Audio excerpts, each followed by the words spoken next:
to you, Prime Minister. Thank you for a very rich view of the challenges you're facing and the approach that you're taking. I wanted to start, you gave us a taste of your meetings yesterday with President Trump, and in the past you've spoken also about your commitment to take a different approach to U.S.-Pakistan relations than previous Pakistan leaders. And I'm curious if you wanted to say a bit more about what is the difference with your approach and how's that resonating during this visit in Washington, and how do you see the future between U.S. and Pakistan? You see, Nancy, I always felt that the relationship between Pakistan and the United States was never multi-pronged. It was basically a transactional relationship. So, for instance, in the 80s, Pakistan was fighting the jihad against the Soviets, and so the U.S. was helping Pakistan, was providing aid, and Pakistan was, the various groups created in Pakistan were then conducting attacks inside Afghanistan against the Soviets. The moment that the Afghan jihad ended, the U.S. packed up and left. And not only did they leave, Pakistan was slapped with Pressler sanctions. So Pakistan then was left with 4 million Afghan refugees, a number of militant groups which had been created to fight the Soviets, all dressed up and nowhere to go. We had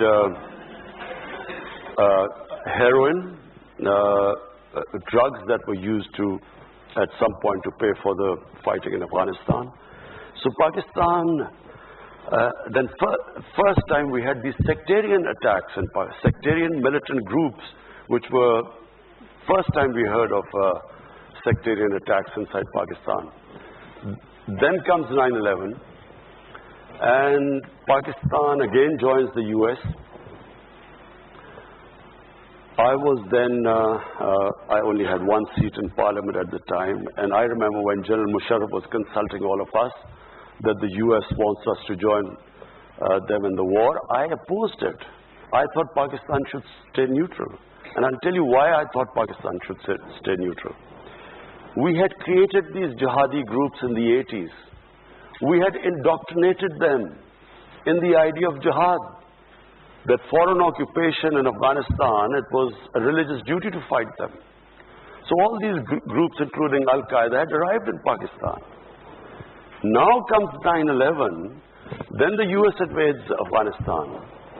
And now we are trying to tell these same groups who had close links with the Pakistan army, because they were created by the Pakistan army, now we are telling them that no, it's because the good guys are there, it's no longer jihad. Now, obviously, a lot of them turned against the Pakistan army, because Pakistan army was then trying to neutralize them. So what we went through, and I just briefly mentioned earlier, it was the worst time in our history. These groups turned against the Pakistan army and the state of Pakistan. And not only that, there were linkages between these groups and the Pakistani security forces, because they had created them. So we had insider attacks, we had, the GHQ was attacked, generals were killed, ISI headquarters were attacked. The army, at one point, the army could not go into the cities in military clothes or with military cars. It was that bad at one point. And then, of course, the second thing was the tribal areas. We should never have sent army into the tribal areas, because the tribal area per capita was the most weaponized area in the world. For people who don't know, tribal area is the border between Afghanistan and Pakistan. It was always an autonomous area. The British never occupied it during their rule since 1890. So it was an autonomous area. It ran by its own rules. So in 2004, under pressure from the United States, Pakistan army went into the tribal areas to flush out Al-Qaeda.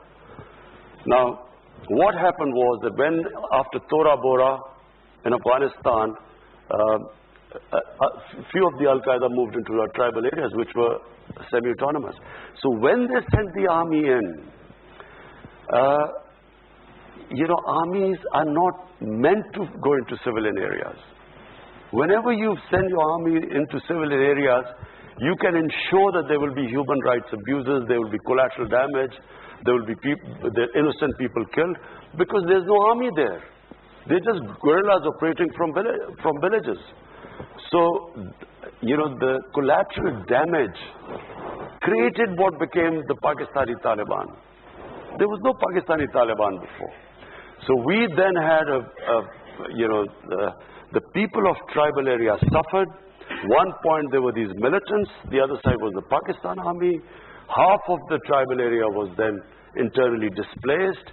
The damage, we still haven't, the amount of damage done in the tribal area, we still haven't got the resources to compensate them. So basically the country went through hell. In my opinion, we should have stayed neutral. That way we would have had control over these militant groups, and we could have in our own time neutralized them. But because we became a part of the US war, they turned against Pakistan. And so now what I feel, there was a watershed in Pakistan, in Pakistani politics. In 2014, the TTP, the Pakistani Taliban, they slaughtered 150 school children in what was called the APS, the Army Public School. There was a reaction within Pakistan. All the political parties then signed a paper called the National Action Plan. And we all decided after that we will not allow any militant groups to operate inside Pakistan. Until we came into power, the governments did not have the political will, because when you talk about the militant groups, they still have about 30 to 40,000 armed people who have been trained and in some sort of a theater, who fought either in Afghanistan, maybe in Kashmir.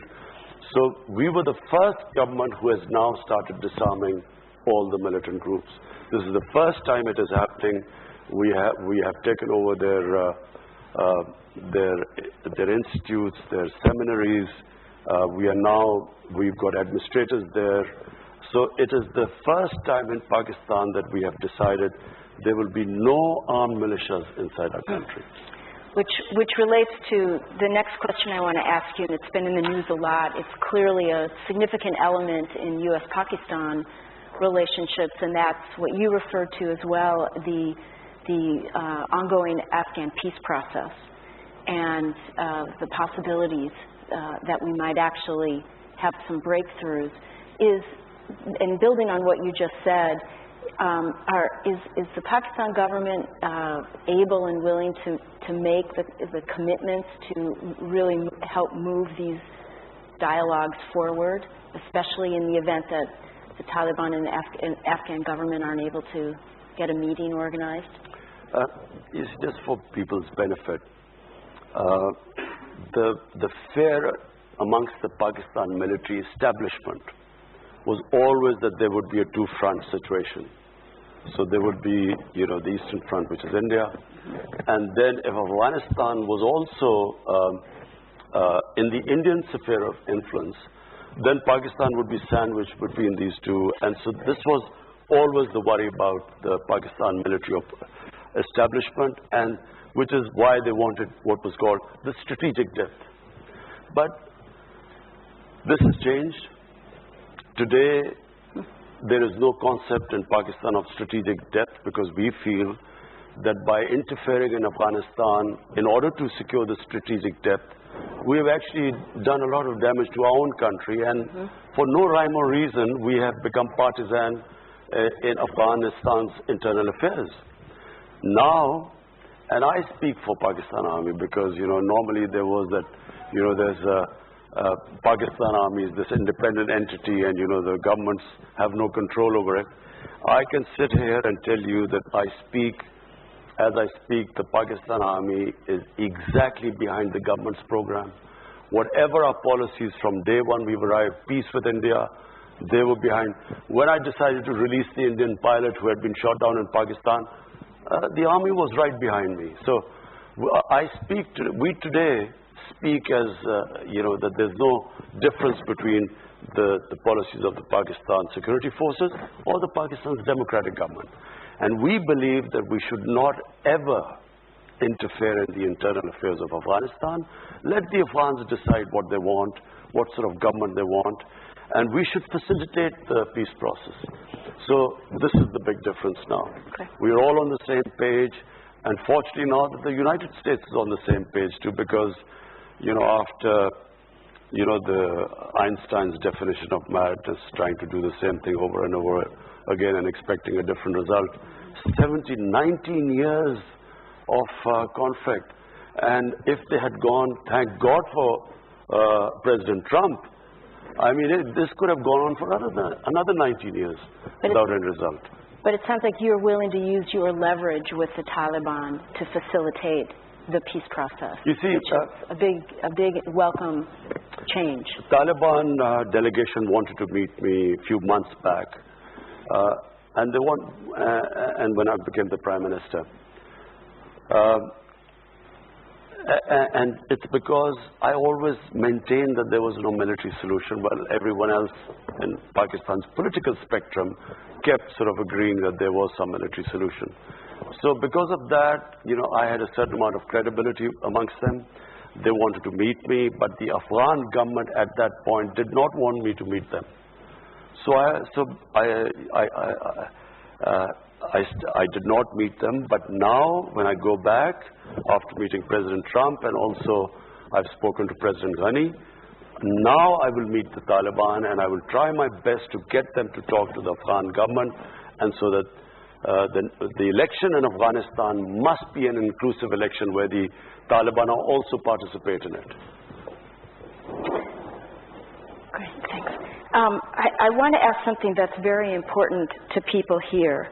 And that is the view that in Pakistan, censorship and harassment of the press, of activists and dissenting voices of women is on the rise. And you just spoke very eloquently about a new Pakistan, talked about the inequalities that have plagued the economy. And I'm curious, what are your thoughts and commitments about also protecting the pluralism and the freedom of speech and of the media that's so important to a democratic Pakistan?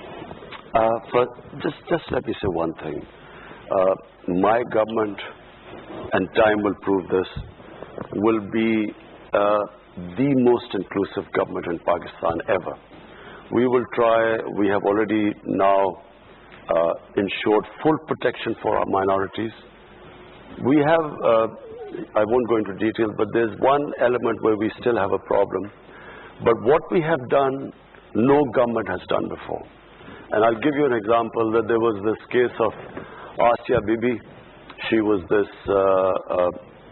Christian woman who was jailed, and no judge would try them because of blasphemy, and because of the strength of one particular group, which had the previous government was held hostage by the group. They came in and they literally blocked the roads, and people were scared of that group. So when the judgment was given to free her by the Supreme Court, the same group then threatened. They came out on the streets. They were rioting for 2 days, and the stage was held hostage for 2 days. But this is the first government that on the next opportune moment actually took them out. We put them in jails. We just completely, and Asia Bibi was then safely, she came out, and then she wanted to leave the country, and we helped her. So all I'm saying is that this government you will see that it will treat its minorities as equal citizens. There's just one thing, I don't want to go into details, but there's one aspect, I can't talk about it, but we have still a problem. I'm not saying we've completely controlled the situation, but you will see that this is not out of worry about what the Western world or any other people say about us. It's because out of our conviction that our minorities, according to our religion, According to our constitution, are equal citizens. Now the media. You know, I have, my life, I went to university in England, and I spent about 18 summers of my life in England. And I've seen the British media, very open, very free media. The Pakistan media, in my opinion, is even freer than the British media. There is the media in Pakistan, I mean, is not just free, but sometimes out of control. I can tell you that in Britain, no media would have published things like, or said on television things like the Pakistan media has done. I can tell you since I've been in power.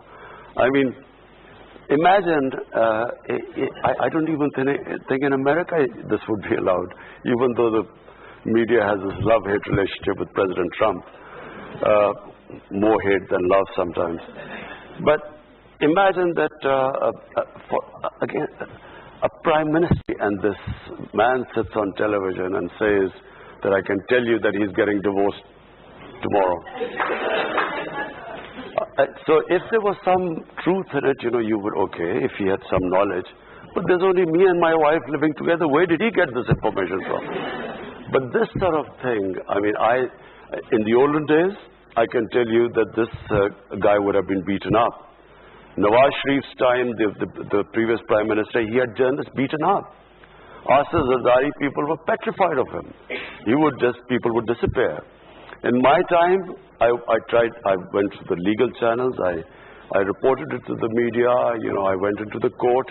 All I'm saying is that what the media in Pakistan is, you will not find a media like that. And I remember the previous ambassador to Pakistan, him saying that the media was out of control. So what we need is to control the media, and not through the government, but through media watchdog. At the moment, I mean, there's 2 or 3 things the media did. One is that they started reporting wrongly that the IMF had said that the rupee would fall, to a number they quoted. There was a run on the rupee. I mean, who would do that? First, you're fighting in the biggest economic crisis in your history. Second, you have media coming up with this false news about causing a run on the rupee, or the finance minister's change, and so on. So I feel very strongly that we will strengthen the media watchdog. It is not censorship. We will strengthen the media watchdog. But there are 70 channels or 80 channels in Pakistan. Only 3 channels reported that they were having some problems. So we have a whole afternoon's worth of questions for you. But before I go, I just need to ask you one last question. It's very important for USIP's mandate, and that is the number of international NGOs that are raising concern about the increased difficulty of working in Pakistan. And, fully understanding that the government has a role in registering these groups and in regulating the space, many of them are complaining of a very arbitrary process that ultimately is hampering very genuine efforts to work in partnership with Pakistani organizations and the government, and examples of forced expulsions. Is your government committed to addressing this issue? It's been going on since before you took office. And I think there are hopes that you might be able to do something to make it a more transparent and fair process. Absolutely. The foreign minister has been dealing with this issue, and we have tried to work out to have these guidelines for NGOs. I mean, I run the two biggest NGOs in Pakistan, which is the Cancer Hospital and the university. But we did have problems, and I can just frankly tell you the reason why these restrictions came. There was an issue of Shakil Afridi, who was working for a NGO. The doctor. The doctor, and the NGO was what is Save the Children? Save the Children. So after that, the result was that the extremists, militants, started targeting NGOs specifically, we had one of our biggest problem was that the polio workers were being targeted. So many of the polio workers were shot after that. So after that, we are trying to streamline it, make sure that this doesn't happen again, because that affected the activities of other NGOs. In fact, one of the NGOs gave a statement condemning that NGOs should not be allowed for espionage or that sort of stuff. But we are already looking at it. There were 3 German NGOs which had left Pakistan, but after being cleared, they've come back, and we're looking at a case-to-case basis. I know there'd be great appreciation for that. So, number of questions, none of them small. Here's from Twitter. Any progress on restarting the U.S. security assistance? Some of these we can make rather short. No, I never asked for any assistance. Okay. Ask for understanding, not assistance. Also from Twitter, what's an ideal Kashmiri solution from the Pakistan perspective, and one that you believe the Pakistan people will accept? I think it should not be the Pakistani people anymore. It should be what the people of Kashmir want. And that really is the only solution. What do the people of Kashmir want? And presumably a process that surfaces that and enables it to take hold. Do you know, I'm told, because we had 3 foreign ministers who were in other parties who joined us. One of them, of course, is Shah Mahmood Qureshi. And 2 of them told me that actually they came pretty close in the time of General Musharraf and when Mr. Vajpayee was the Prime Minister of India. Apparently, they came pretty close. There was some sort of convergence on a phased movement on Kashmir, on sort of various steps to be taken, and over a period of time, some sort of a referendum. Anyway, but I don't want to say anything right now because it's a delicate issue. But there is a solution, and the solution has to be with the will of the people of Kashmir.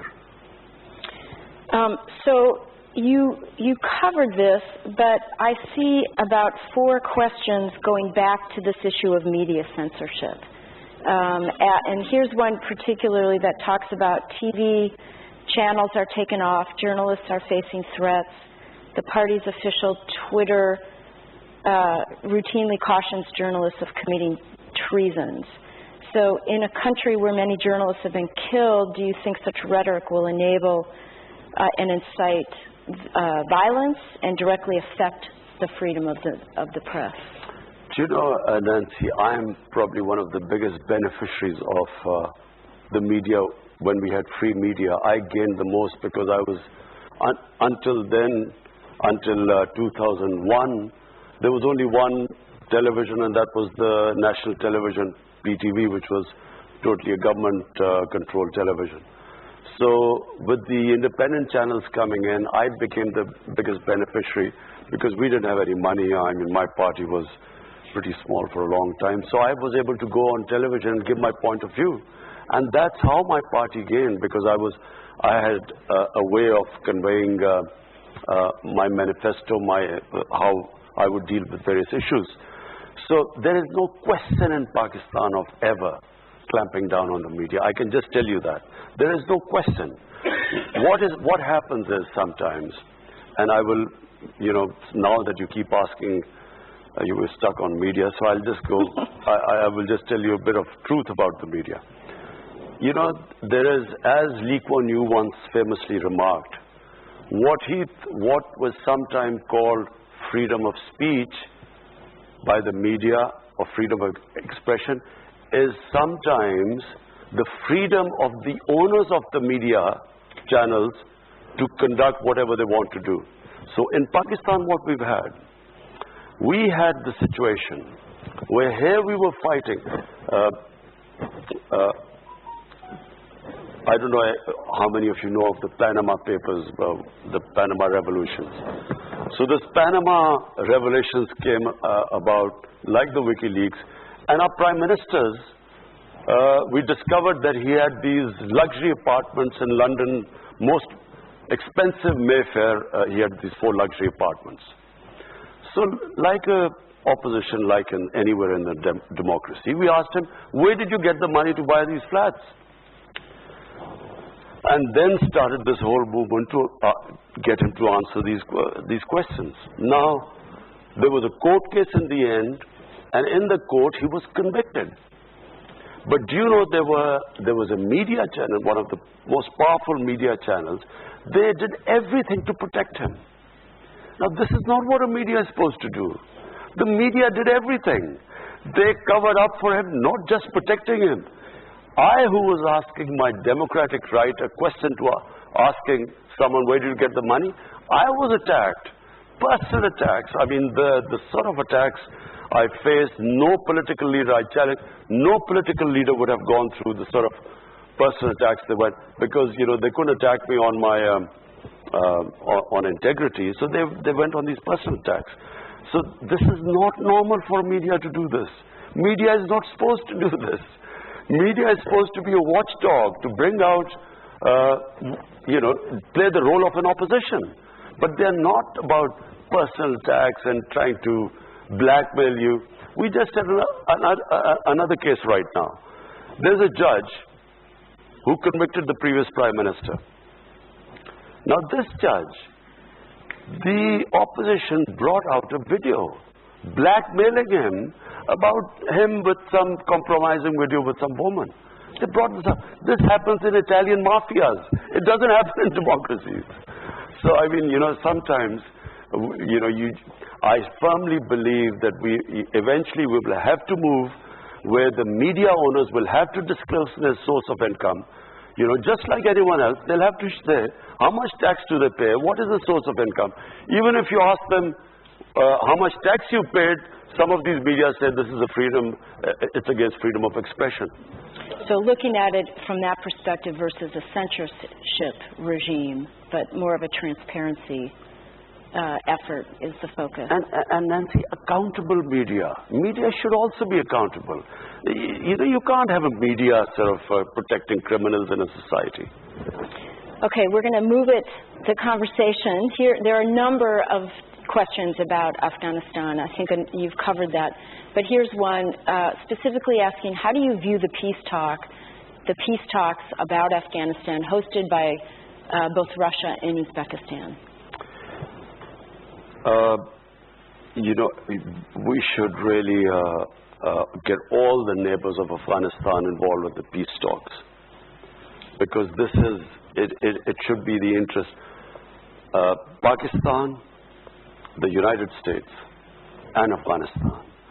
These 3 countries today are the most interested in having peace in Afghanistan. But not all neighbors are interested in peace in Afghanistan.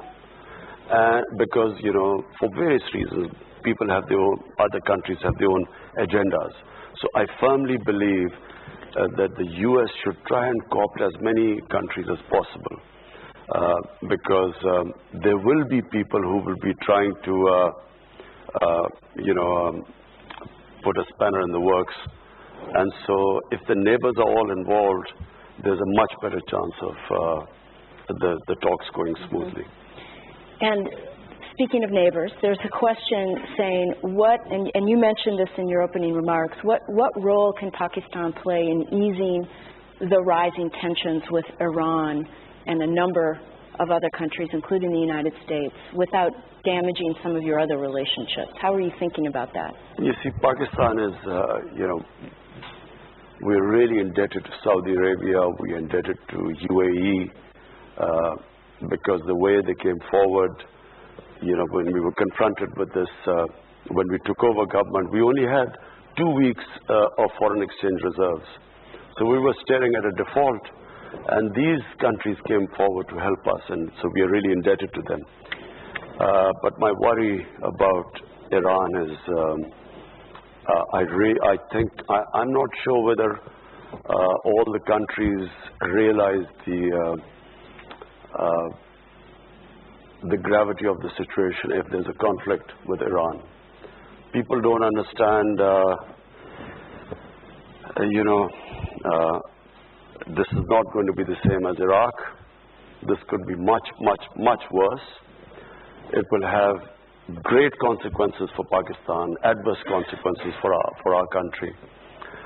It could unleash terrorism, which people would forget Al Qaeda and those types, because the Iranian, the Shia element in Islam is very cohesive. They have a much greater sense of martyrdom than the Sunni Muslims. The battle might be quite short if it goes ahead and bombing airfields and so on. But the consequences after that, my worry is that not many people fully understand it, and I would strongly urge that there should not be this conflict there should not be another military situation. Pakistan has already suffered. I said, what we went through these last 15 years, the last thing we want is another conflict on our borders. And, we would do anything. I mean, if any role Pakistan can play in this, we have already suggested this to Iran. Until recently, Iran was willing, but then when somehow I felt that Iran is getting very desperate, and I do not think they should be pushed into a situation where this leads to a conflict. Another question via Twitter. What are some of the concrete steps your government is taking to ensure that the military operates under civilian leadership? Something you alluded to in your earlier comments. You see, in Pakistan, we had 3 martial laws, and the last one was General Musharraf's. I think General Musharraf's martial law was a watershed in Pakistan, in the sense that there was a opinion across the board that when you have bad democracy, the answer is not to have a military government. Because the military government comes in, it's like curing cancer with Disprin. For a while you feel good because they are organized, it's an organized institution. But eventually, you end up in even a worse situation, because then democracy starts all over again. And what we need in Pakistan now is an extended run of democracy. And I really do believe that the democratic evolution of the country has reached a point where now we will go towards further democracy. I mean, us winning the election is who would have thought we would have won an election against these? How many times in a 2-party system has a third party broken through? It's unheard of. I mean, nowhere in the world does a third party break through. We broke through because of social media. We actually, despite the official media sort of not giving us that sort of coverage, all the opinion polls were that we would not make it. But it was the social media and the young people who came out and made us defeat the 2 established parties. And I think the process will keep going on. I think that in Pakistan, people have tasted freedom.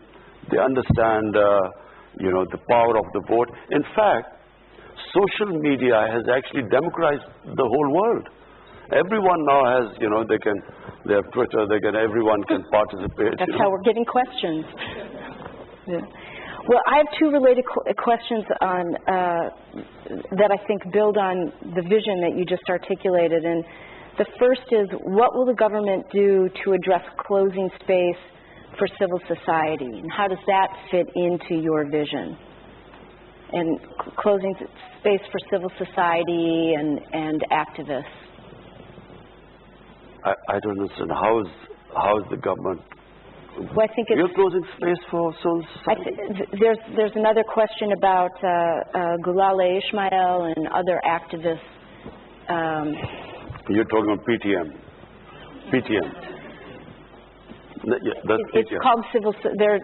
I think they're saying it's a broader civil society question, but it's actually related to PTM.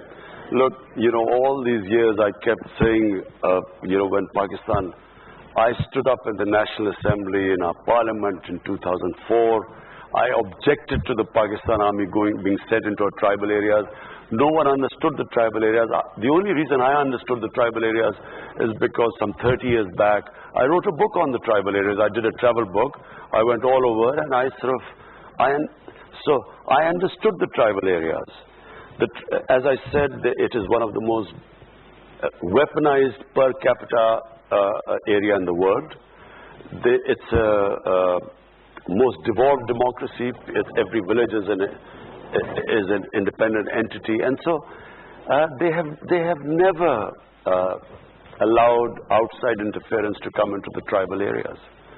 So when Pakistan Army was being sent there in 2004, I stood in the parliament, tried to explain to them that the greatest number of losses when the British were ruling India, they suffered the greatest number of losses in Waziristan, which is tribal area. So we should never have sent army there. Whenever you send an army into civilian areas, there are massive collateral damage and massive casualties and destruction. So all the time when I was speaking out against this, I was being called Taliban Khan. I was being called pro-terrorist. General Musharraf, I remember, in a meeting said that I am a terrorist without a beard. And so once this whole thing was over, this young Pashtun movement started. And this Pashtun movement was correct, what they were saying. The area was devastated. The people of the tribal areas, I mean, half of them were internally displaced. Their shops were gone. Most of them relied on livestock. Livestock disappeared. The whole area was, as it is, tribal areas before 2001, 75% of the people were under the poverty line. So after this military action, they even went further down. So we had this young movement and movement stemming out of anger, and they, of course, they blamed the Pakistan army for all the devastation there. And we've just had elections in the tribal area now. We've just had, first time in Pakistan's history, the tribal area has been assimilated with Pakhtunkhwa, a province. And first time we've had election, and I'm very pleased to say that PTI won the election. But we have now injected the greatest amount of money in the tribal areas to develop it. Never has so much money been allocated for development there. But you know, the reason why there were problems was that the PTM leadership started attacking the army. And they kept attacking the army, and the last thing happened was that they actually, civilians charged an army post, there were few people killed, and that's why there were restrictions. But now it's settling down because we've had a peaceful elections in the tribal areas. So I think we will now move on. Yeah, I think the question was probably triggered a bit by the New York Times article about the harassments and arrests of this Gulali Ismail's family and friends. I wish that they would, the New York Times would also take the other point of view. Now I'm sounding like President Trump.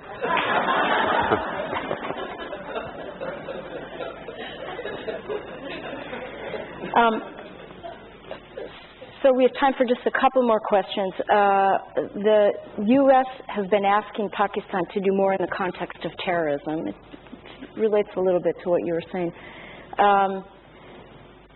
They particularly were asking Pakistan to do more in the context of JEM. And after the arrest of Hafiz Saeed, is this it?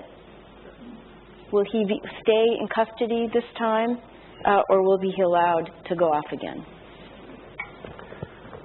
Now, you ask, first, we want an independent justice system, and you want me to predict what the justice system would do.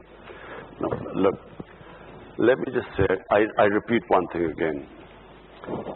It is in the interest of Pakistan that we do not allow any armed militias in our country.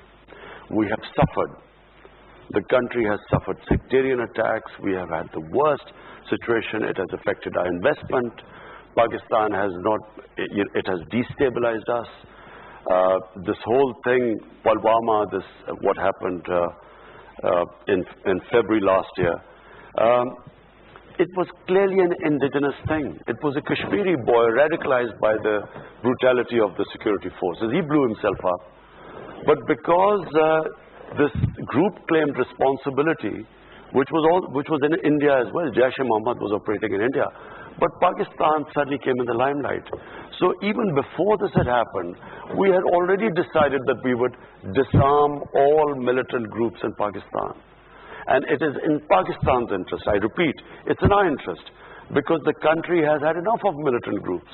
You know, we had ethnic groups, militant groups. We had, in Balochistan, we still have militant groups operating. Then we had these various religious groups. So there is a decision now, and by the way, it is across the party. Every political party has signed the National Action Plan. Pakistan is now determined, and you know, normally it was said that the security forces patronize the groups. The security forces, we would not be disarming them if the security forces were not standing behind us. You cannot disarm because the police is incapable of disarming these groups. They are trained. I mean, these people have experience of fighting in Afghanistan, some in Kashmir. The police cannot go after them. So it's the army that is helping us disarm all military groups in our country. Mr. Prime Minister, you have been very generous with your time. We have so many more questions that we won't be able to get to. Thank you, everybody, for your questions. But before we close, I want to ask one last question, which is, this is your first visit here as Prime Minister. We have a very distinguished audience here of policymakers, people in and out of government, people who care deeply about the U.S.-Pakistan relationship. What final message would you like to leave as a closing thought for everyone?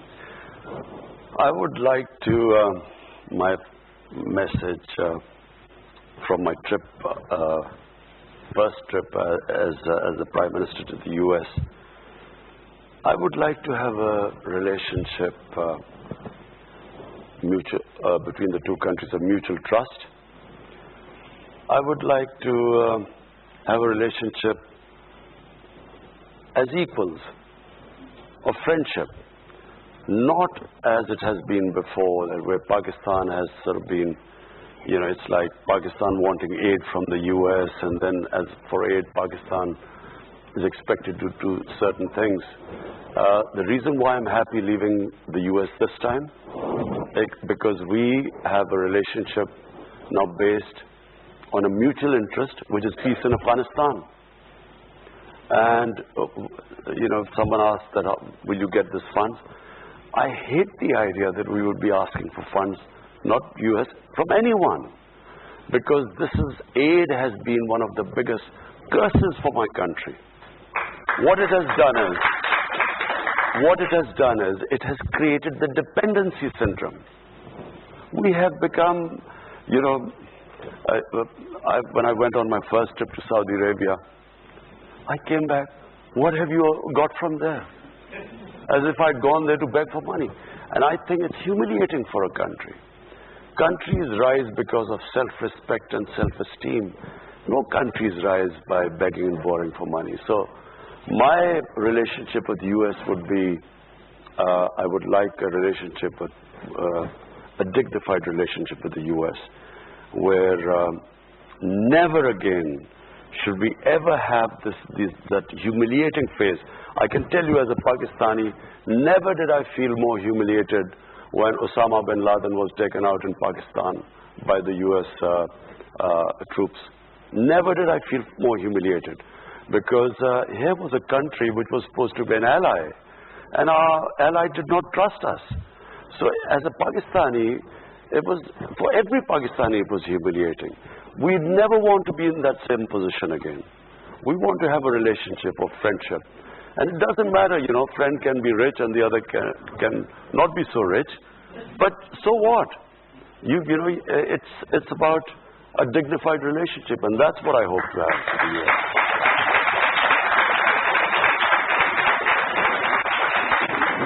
I'd like to present you with a small token of our appreciation for your visit here. Invite you to come back and wish you all the best. Please join me in thanking the Prime Minister. Thank you.